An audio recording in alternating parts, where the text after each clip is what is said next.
When I was a little girl, I was living in Los Angeles, and it had started to thunderstorm. I was so excited that I put on my boots and jacket and ran out the door.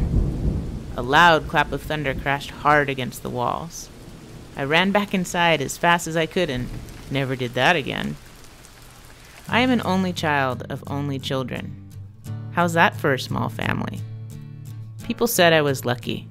I got all the attention, the good and the bad. I internalized everything. I grew up believing that anything bad that happened was because of me. I would spend hours alone in my bedroom, counting the squares in the ugly yellow plaid 70s wallpaper.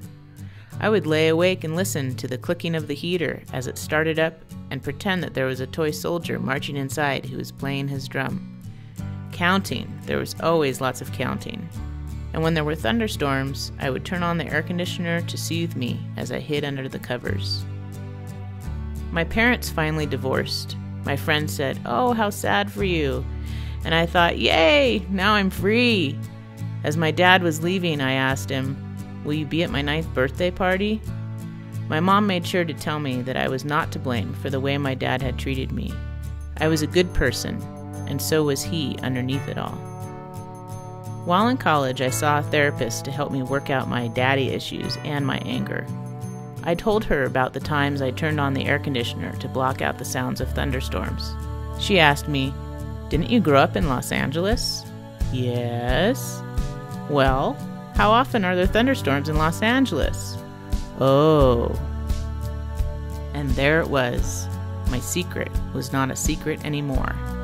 It was time to be who I was meant to be. I had followed the rules. I was born with a strong sense of justice. I had learned to be quiet. I was born to be a leader and stand up for others who had not yet found their voice. I had learned to hide and that I was alone. I was born with a will to survive. Spending so much time alone as a child gave me the ability to be resilient in my own way. I look back at my life and I understand that my father felt out of control as a child. He learned verbal abuse from his mother. I also understand that my mother felt out of control in her childhood too. She tried her best to have the perfect daughter because she was always told she wasn't. Maybe that is what drew my parents together. They understood each other. I accepted the fact that I was so much like my father.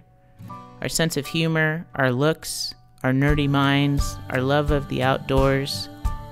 He is also so much like me. He became angry while growing up in a home with a mother who was frustrated with living a false life. A life that society told his mother to live, but not the one she probably wanted, which may have been with a woman. By forgiving my father, I began to love myself completely.